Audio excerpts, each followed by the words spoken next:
This conference will now be recorded. Okay. Hi, everybody. Good morning. So, in the last session, we completed our Helloworld example, right? This is the Helloworld example. We completed our development. Now we want to see how to deploy and test this service. Okay. So to deploy and test this service, first we need to start our server, our JDeveloper. So we did the installation, SOA Quick Start, right? SOA Quick Start, which contains JDeveloper. So this JDeveloper contains integrated domain.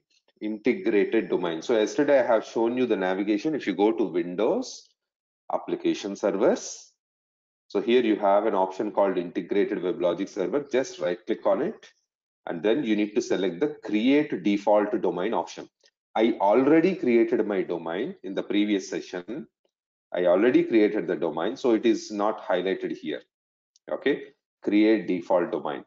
So once you click on this create default domain, a domain will be configured, a server domain will be configured, and after that you need to select start server instance. Once the domain configuration is completed, you can see the domain configuration wizard in the log. If you go to Windows and log, in this log, if you do this create domain, it will show you some log, and at the end of the log it will show you domain configuration completed. Okay, if you see that message, successfully the domain got configured. After that you can start the server. This is the option you need to select to start the server. Okay, this is one approach to start the integrated server.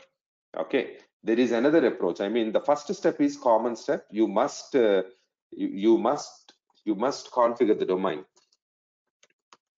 Configure domain. Okay, I will explain more detail, just don't worry. So start server instance. So to start server instance, there are two approaches. Use JDev to start server instance, and there is another option, directly, or I can say start weblogic.cmd. Use start weblogic.cmd to start server instance. Okay, so if you want to use JDeveloper, it's very simple. Go to JDeveloper, application server, and you will see the integrated WebLogic server connection. This is the connection. Right click on it and then select start server instance. Okay, if you select this, I did not select it now. Anyway, you can do this. If you select this in the log, if you go to the log, you can see in this log, you can see the server startup related information, startup related log. Okay, is it properly able to start or any issues, it will show you. And if you use the second approach, if you want to use the second approach, what you need to do is, okay, so you need to go to this location. I will give you the location. Okay, so this is the location in your machine, and this is the folder as per your machine. Suppose your machine username, see when you are logging into your Windows, there is a username, right? That username will come. This is dynamic. In every machine, this folder name is unique. Okay. C drive, users, app data is a hidden folder, guys. It's a hidden folder. Okay. And then this is a standard folder structure. If you go to this folder structure, okay, so the domain, what we configured in the step number 1, configure domain. If you do this folder will be created.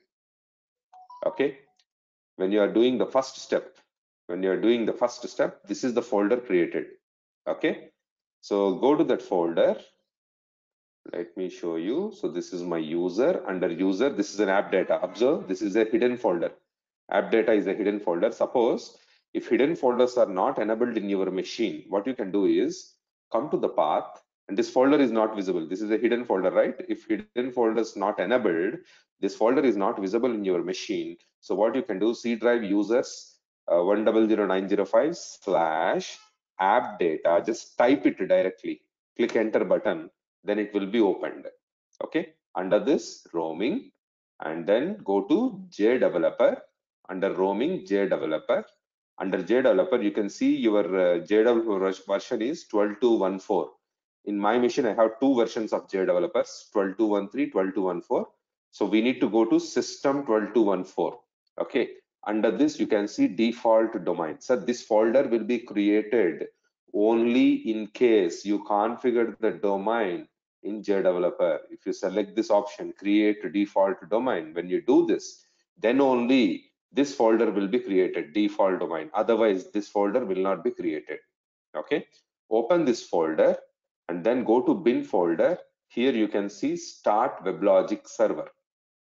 Start WebLogic server. This one, start WebLogic.cmd. Start WebLogic.sh will be used in Linux operating system. Start WebLogic.cmd will be used in Windows operating system. Okay, so we are all mostly used Windows operating system, right? So you just double click on it. If you double click on this file, a command prompt will be open like this. A command prompt will be open. Okay, this command prompt will show you the entire log, the server starting. I mean, it will show you everything related to the server start script. So don't close this command prompt. If you close this command prompt, this server will be stopped. Don't close this command prompt until you need server. Okay, and it will take at least 10 to 15 minutes as per your machine's performance. Okay, so this way, this is the second method. This is the second method we can start the server. So by using start weblogic.cmd. Any questions till now? How to start server? Yesterday I shown you how to configure the domain. At the time of domain configuration, we provided user and password. Okay, of course we are using default port numbers. What are they? 7101 HTTP port and 7102 something SSL port. We use this as SSL port. Okay, of course we use default port numbers. When we select that configure domain, we got a pop-up. On the pop-up, these part numbers are there. We just used the default part numbers. We did not made any changes, and we said okay, the domain will be configured. That's it, nothing else you need to do. And then you need to start the server. You need to select an approach, either option A or option B. Okay, any questions till now? Any questions? No, sir. No. Okay, if you go to third step, stop the server. How to stop the server? Okay, server instance. So how to stop the server? Again, we can use JDeveloper to stop the server, and we can use there is a file called stopweblogic.cmd. Stopweblogic.cmd. So this, either you can use JDeveloper. I mean, go to JDeveloper, right click on the integrated domain, and here you can see terminate server instance. Remember guys, if you start the server in JDeveloper, you need to stop the server in JDeveloper only. Okay, and if you start the server by using start weblogic.cmd, then you need to use stop weblogic.cmd to stop the server. Make sure if you are using option A, always use option A, either to start and stop. If you are using option B, always use option B to start and stop. Are we good? Right. So this stop WebLogic also available in the same location.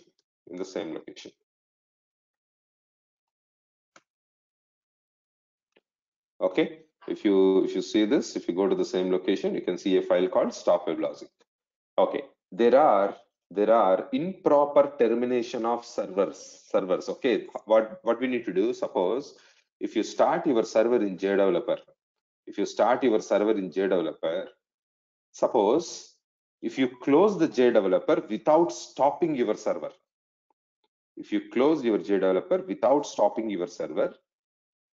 your server will be terminated. Sometimes there is a chance that your server will be corrupted. So at that time, what we need to do? Again, we need to delete the domain. Again, we need to delete the default domain. Okay, and we need to clean this folder. Once you delete the domain, you need to clean this folder. You need to delete this folder and again reconfigure the domain.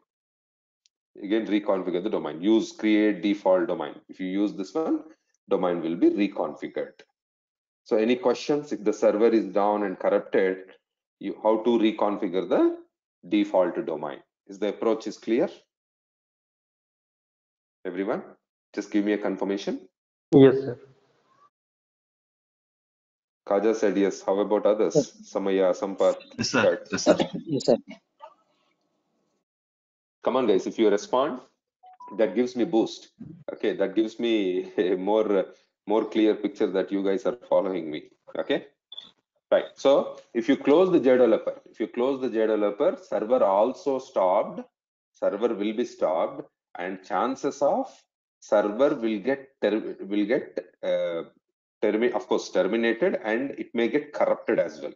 Okay, if you directly close it, but always do proper stop of the server. Properly stop the server. Okay, terminate server instance. Or you can go to this one. Suppose if you close this command prompt, if you started your server by using startweblogic.cnd, and if you close this command prompt, even in that case, you are going to stop the server, and chances are there to corrupt the server.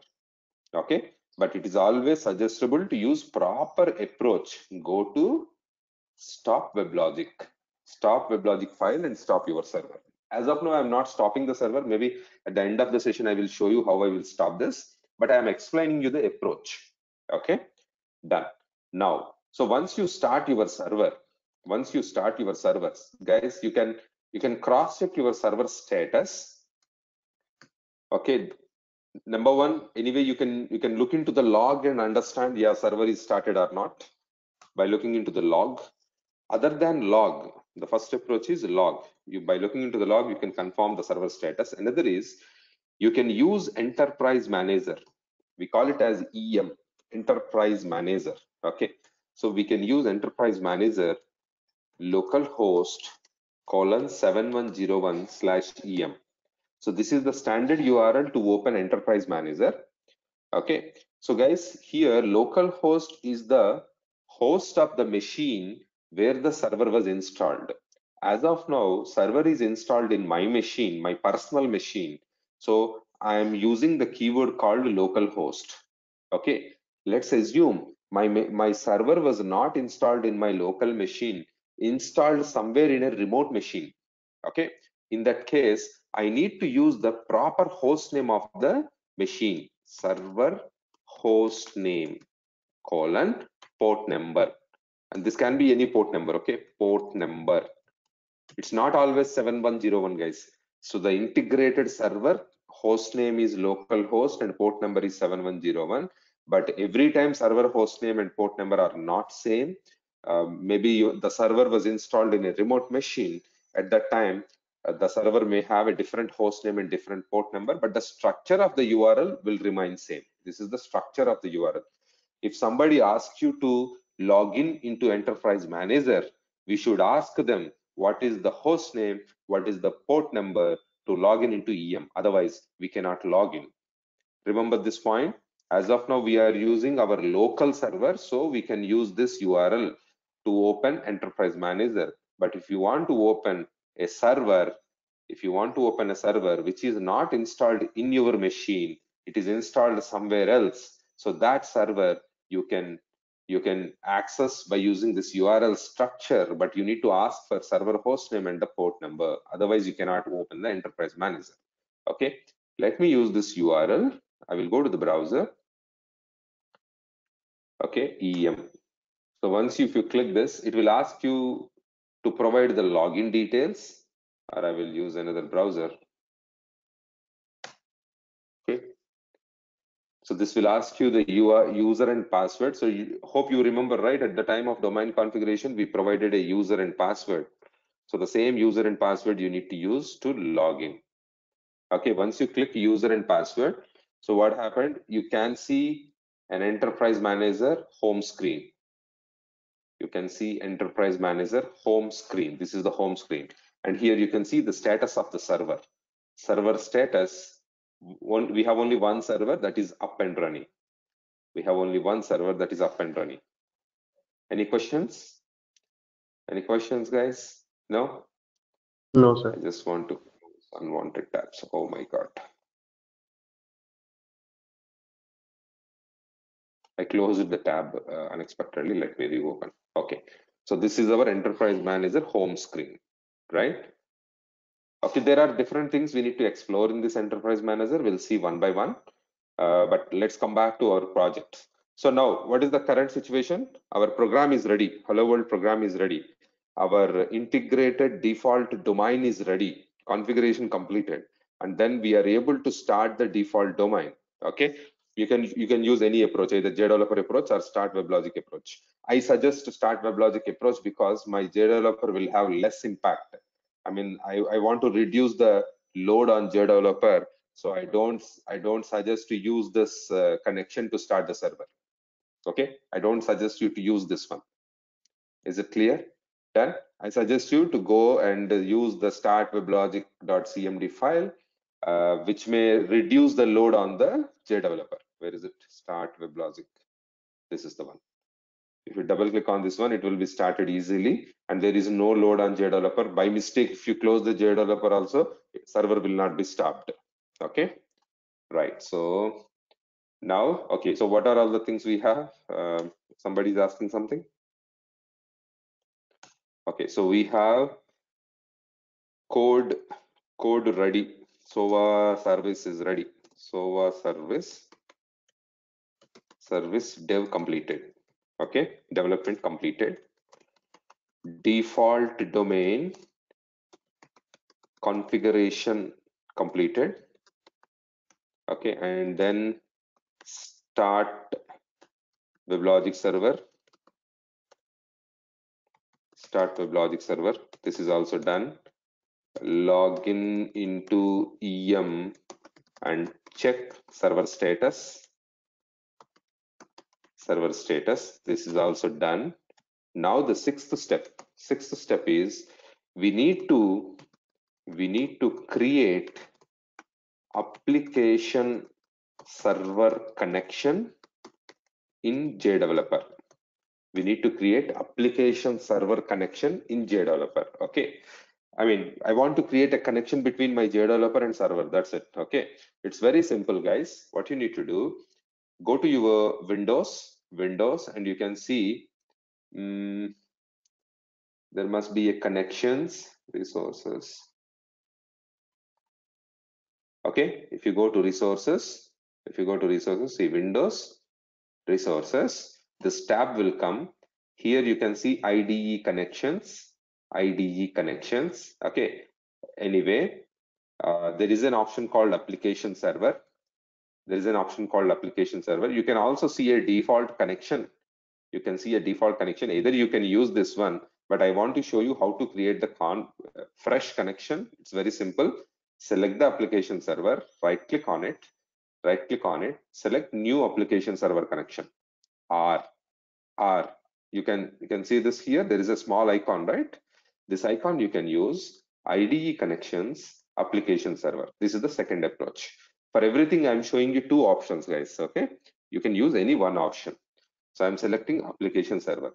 So you will get a pop-up like this. You can give some name. I will say local integrated server connection. The name of the connection is user defined, local integrated server connection, and we are using WebLogic 12x. The version of WebLogic server is WebLogic 12x, and click next. You provide the username and password, the same username and password which you used at the time of domain configuration. Okay, and then keep the details, local host, and the port number is not 7001, it is 7101, right? And SSL port is 7102. Okay, keep the default domain name, base domain, or what is our domain name? You can go to here. See, the domain name is default domain. If you go to Enterprise Manager, you can see the domain name default domain. Let's change it. Default domain. Click next. Test the connection. If you test the connection, it will show you all the test statuses. Let's see what will happen. Okay, all are showing success. around 8 or 9 tests will be happened. Let's wait for 1 or 2 minutes. Okay, yeah, it's almost 12 tests. 12 out of 12 tests successfully completed. Okay, click next and finish. So now what happened? There is a connection created. This is a connection between JDeveloper and your server. A connection we established between JDeveloper and server. This is not only for local host servers, even your server was hosted somewhere in a remote machine. Even at that case, you just need to provide proper details. That's it. You just need to provide proper username and password. You need to provide the proper host name. Instead of local host, you need to provide actual server host name. Okay, and the actual server port number and actual server domain. Okay, done. So so our connection is ready. We are ready. Step number 5 also completed. Step number 5 completed. So the next step is we need to deploy. We need to deploy code or SOA service into SOA server. We need to deploy SOA service into SOA server. Okay, let me do this approach. It's very simple, sir. There are several methods. Again, we have multiple methods. Direct deployment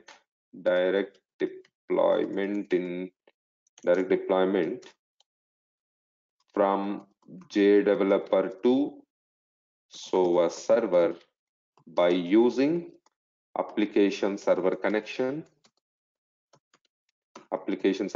which we configured in step number 5. Step number 5, we configured the application server connection, right? By using that, we can do the deployment. Number 2, there is a SAR deployment. I will show you. There is something called SAR deployment, and we have multiple approaches, guys. We can use Ant or Maven script. We can use Ant or Maven script to deploy the code, deploy SOA service. Okay, so there is an approach we can use. Jenkins, Hudson. These are our third-party tools. We call them as CI/CD tools. CI/CD tools to deploy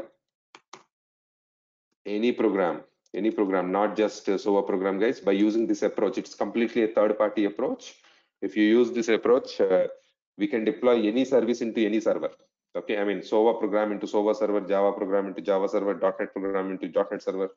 Okay, something like that, right? Anyway, I want to show you the first approach right now for our Helloworld example. Let me go to the JDeveloper. If I go to JDeveloper, so these are all the prerequisites, guys. If you want to go for sixth step approach 1, you want to do all 5 steps must be completed. All 5 steps must be completed. Otherwise, you cannot do the 6th step. Okay, that. So now right click on the project. So this is your SOA project which you decided to deploy. Right click on the project and then select deploy, and you can see the project name here, Helloworld, and just click on it. So this is called as deployment profile. I will give you more details on this deployment profile going forward. Just remember that it is called deployment profile. Okay, select on the deployment profile. You will get a wizard. Select the first option, deploy to application server. I told you there are multiple approaches, right? You can use the SAR file approach as well. We'll see that in further examples. In the first example, I want to show you deploy to application server. Click next. And here select the option override any existing composite with the same revision ID. I mean, in the server, if you have any program, Helloworld program with the version number 1.0, okay, Helloworld program with version number 1.0, we are going to override the program. Okay, so the server will not accept 2 programs with same name and same revision. Okay, we need to override the old one, otherwise your deployment will not be completed. But just make sure, I will give more detail what is the purpose of this, how exactly we use this revision ID in further examples. I mean, we cannot discuss everything in one example. That may create confuse for you. I just want to avoid a few things and we discuss them point by point. Okay, so you just select the first option, mark the composite revision as default, and select the option override any existing composite with the default revision version. Okay, revision ID. Just click next. And then see, guys, this is the integrated WebLogic server default connection in your JDeveloper, and this is the connection we configured. You can use any one connection, guys. It's not an issue. Both are connecting to the same server. Our JDeveloper is connected to the same server by using these 2 connections. So select one of the connection and click next. So it will try to connect the server and then show you the folders in server. What is this folder? I will show you. I will show you in the server. Okay. Just select. As of now, we have only one folder. Let's select it and click next and then finish. Once you click finish, you will see some log here. You can see some log here in the deployment tab. Okay, this log palette, if it is not visible in your developer, what you need to do, go to Windows and select the log. Once you select the log, you will get this log palette. And here, go to deployment. You can see some log here. See, the code is in building process. And you can also see the SOA tab. In the SOA tab also, it will show you the log. So SOA tab, if any compilation issues in the code, okay, it will compile and build the code in SOA tab and show you the log. If any issues in the code, it will show you the errors. If any syntax error, some mandatory things are missing in the code, it will show you here. And deployment tab will show you whether the code deployed into server or not. Okay. And at the time of deployment, if any errors comes, if any errors occurred, that will be visible in the deployment tab.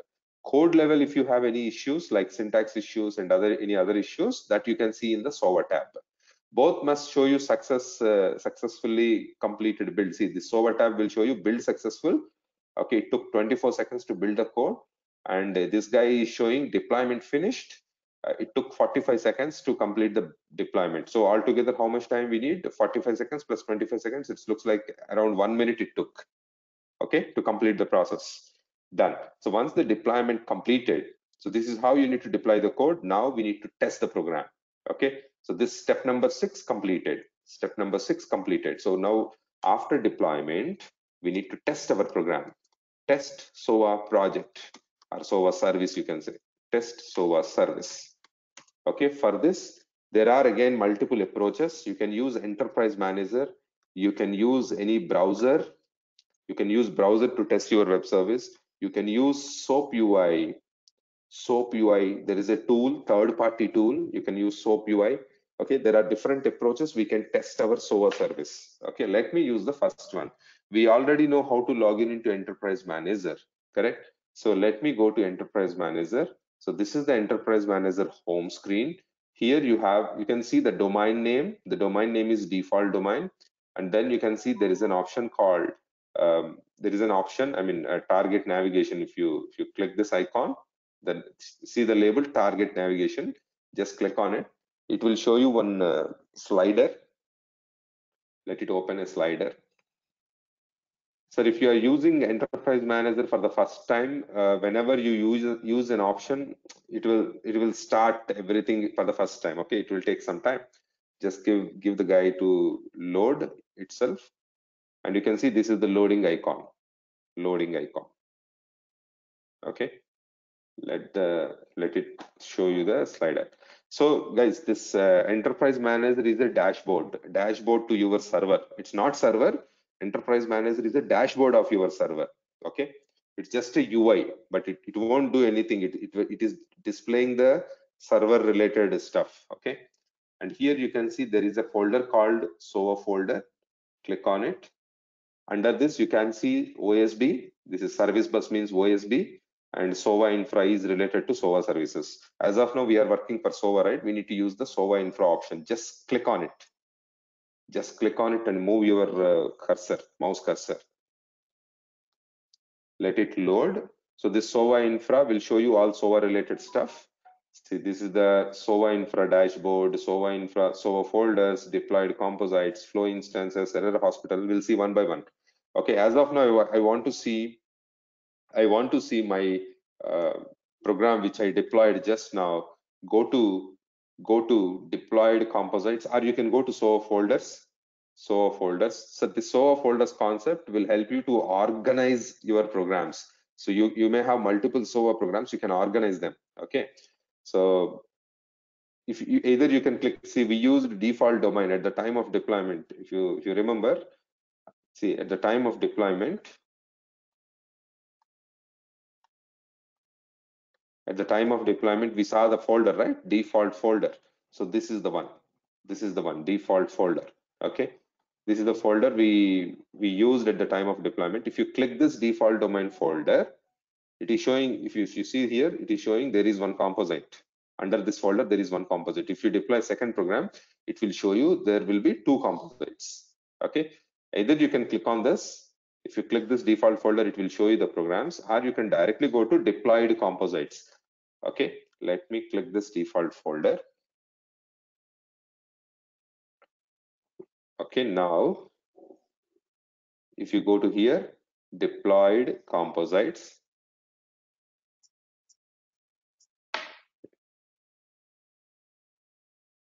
it will show you the programs what are all deployed. Okay, let it load. So this is the first time we use it, the server refresh domain we are using, right? It will take some time. Done. And you can see in this folder, in the default SOA folder, deployed composites tab, you can see our Hello World version number 1.0. Okay, let's say if I want to deploy my program version 2.0, click next, and same folder I'm using, click next and finish. What will happen? Two versions of programs you can see in the server. Same program with two different versions. Okay. Let it build and deploy the code. It will take 1 minute, right? We saw last time. 20 seconds for build, around 20 seconds for build, and then another 40 seconds for deployment. Okay, deployment finished. See, now this time it deployed very fast. It took only 23 seconds for deployment process. For build process, it took only 16 seconds. Okay, now go back to your enterprise manager. See, it is still showing only one version of SOA service. What you can do, there is a refresh icon. This is the refresh icon in enterprise manager. Just click on it. So now you can see two versions of Hello World program. Two versions of Hello World program. Observe there is a green color dot. This represents default version. Okay, this Hello World 2.0 is the default version of our program. I will give more explanation what is default version and non-default version. Anyway, I want to test this program now. Use any version is fine. There is no difference between these two versions. Both versions contain same code. Okay, let me go to the default version of the Hello World program. I clicked on it, just clicked on it. Okay. Now, this is Hello World program. And here you can see a test button. If you click this test button, it will give you a test console. It is an inbuilt feature, comes along with your SOA server, guys. It's an inbuilt feature. Okay. Not only this approach, I told you there are several approaches. You can test your SOA service. You can use a browser. You can use SOAP UI. I will introduce all the approaches one by one. But meantime, just go with the first approach. So once you click on the test button, you can see this is the test screen, and this is the WSDL. This is called concrete WSDL of your web service. Okay, you can copy this URL and you can go to browser. Paste this URL, click enter. You can see the concrete WSDL of your web WSDL. Concrete WSDL of your SOA web service. Okay, see there are several sections, mainly type section, message, port type, and after that binding. After port type, you can see binding. So we discussed at the time in the syntax session, in the WSDL syntax session, we discussed about it, right? Bindings and service. This is concrete WSDL. The WSDL, whatever you see in your JDeveloper, the WSDL which you developed or which you created in JDeveloper is an abstract WSDL. It is abstract WSDL. It contains types, message, and then port type. That's it. Only 3 sections. But if you go to concrete, if you go to concrete WSDL, you can see 2 extra sections: bindings and service. It's a concrete WSDL. Okay. In the service section, you can see endpoint of your web service. Endpoint, we call it as endpoint. I will go more detail. Okay. So as of now, I just want to show you the concrete WSDL, nothing else. Okay. Anyway, come back to your test screen. This is the test web service screen. Here, if you come down, you can see the request of your web service. Okay, so what's your request? XYZ, which contains username. So this is a graphical view, but what we learned from the day one, we learned web service always accepts XML as input and web service always generates XML as output. That's what we started, right? That's where in the first session we introduced web service, and I said web service always accepts XML as input, XML as output, correct? But here this is just for the, I mean, enterprise manager is trying to help the developer. Instead of creating the XML, it is giving a UI to the developer. It's a developer's place, right? Enterprise manager is a developer's play area. Okay, developer can come here and he can test his web service. So what I want to give is username. I want to give as Ravi. Okay, and then let me submit the request. There is a button here. Click test web service. If I click this, my request go to my web service and then execute the business logic, and I will receive the response. We'll see the response. The response will be displayed on the same screen. Let's wait for 1 minute. Okay, done. If you see here, I got the response, and the response element is wish. Wish is my response element, and I got the value which I provided in the input. So what is the logic we implemented in the Helloworld program? Whatever input we received in the input, whatever data is coming in the username field, the same data we copied into wish, correct? So the same testing I did. In the request I provided, username as Ravi. The same string is coming in the response tab. The same string is coming in the response tab as Ravi. Okay, suppose if I go to request tab and if I provide ABC, what is the output we are expecting? What is the output we are expecting? ABC. ABC only. Just click on the test web service. You can see the output, which is ABC. But observe the field name. Observe the field name. Field name modified because request field is different. Request field is username. Response field is wish. Okay. Any questions as of now? How to test this web service? So total, how many times we tested our web service, guys? How many times I tested my web service? Two times I tested.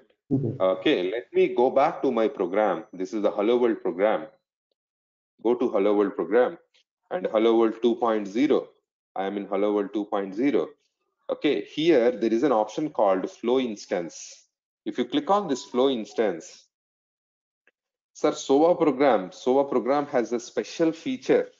Every step of the program will be recorded.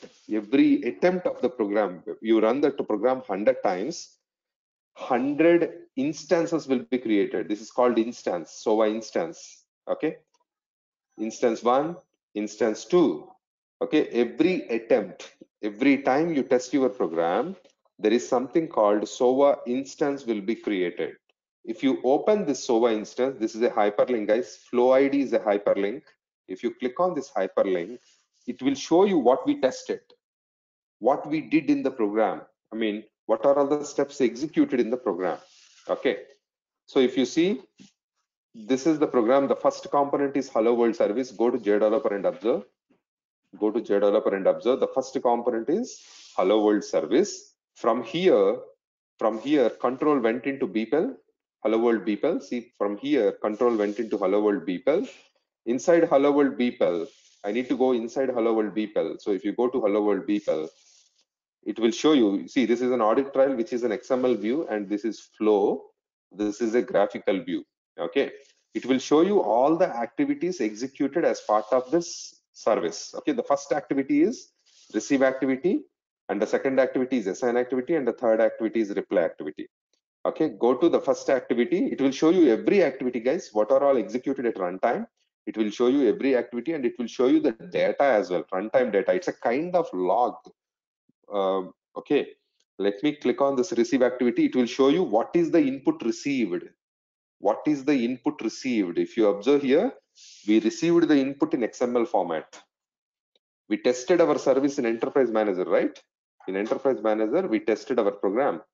If you go to test button and we get the test console and we tested our program, but I mean, at the time of testing, we provided the data not in XML format. We feel that it is not XML, but that's not correct. Our understanding is not correct. There is something happened behind the screen. We'll tell you and we'll show you what is happened. But finally, our program got the input in XML format only. See, this is a valid XML. This is as per your XSD. Request is the complex element, username is the simple element, and NS1 is the qualifier, and there is the respective namespace. So this is the valid XML. This is the valid XML our program received as input. Is it clear? Okay, this is step number 1 in our program. Next, step number 2, assign activity performed some data mapping. Assign activity performed some data mapping and store the result into output variable, update variable, output variable.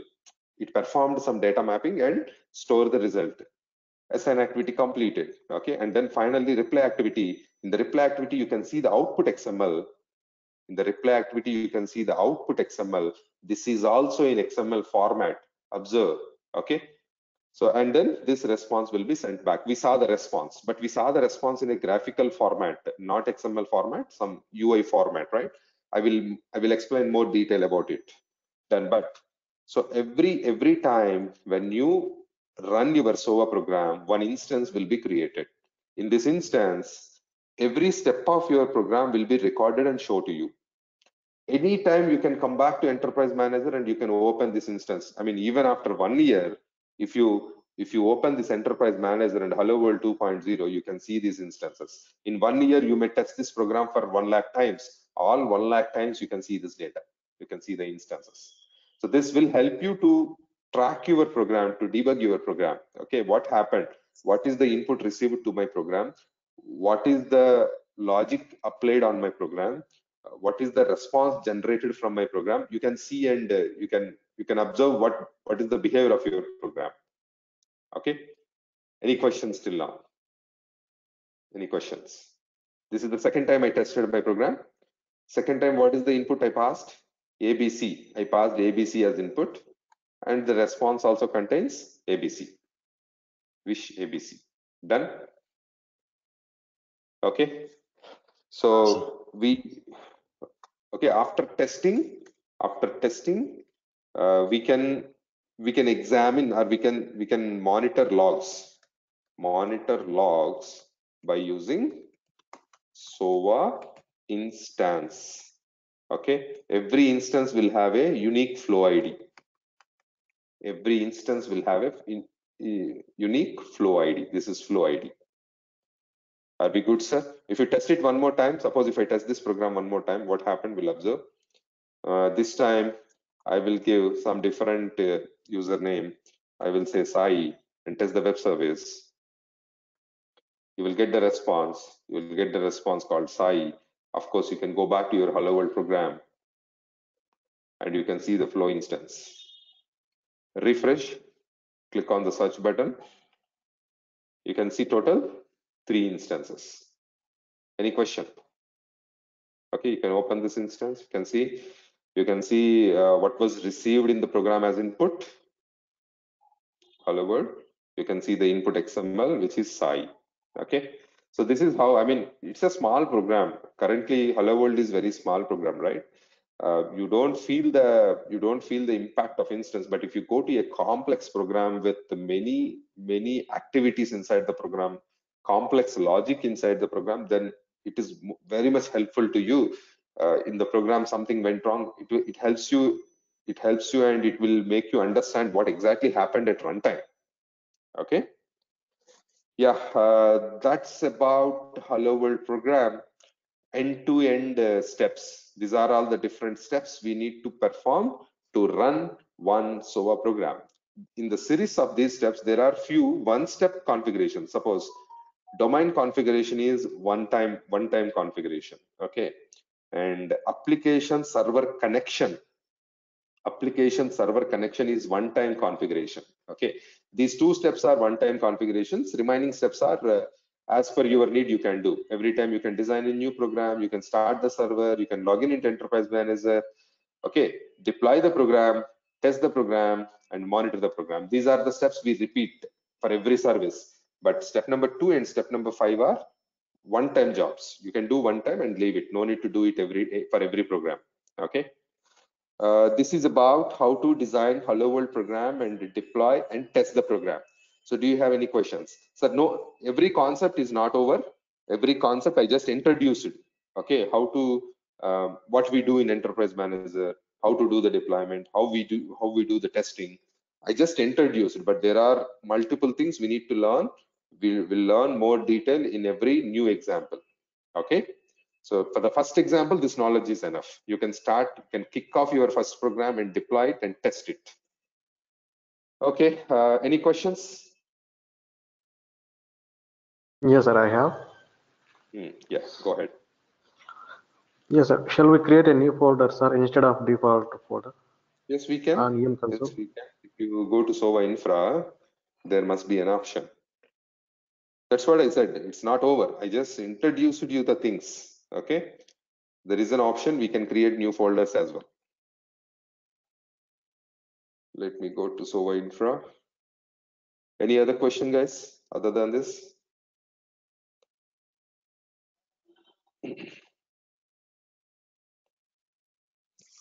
I must see an option here. Oh, what is it?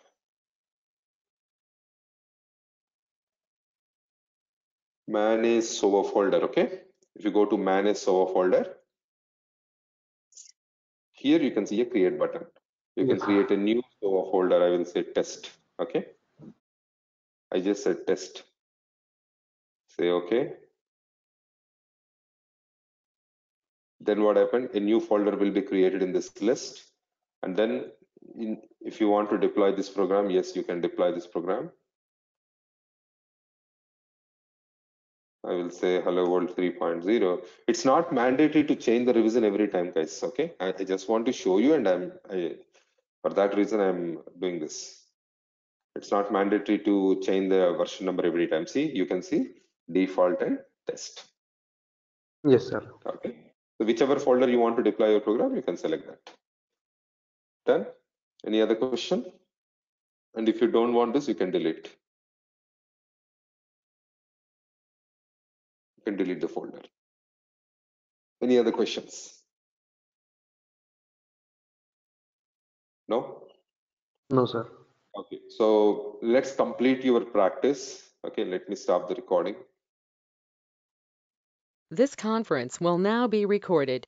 So guys, once you think all our practice completed, so what we need to do at the end, we can stop our server. How we need to stop? As I shown you in the beginning of the session, you can stop your server.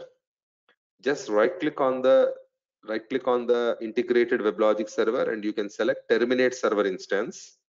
Okay, this is one option. Another option is go to stop WebLogic. If you go to stopweblogic.cmd, just double click on it.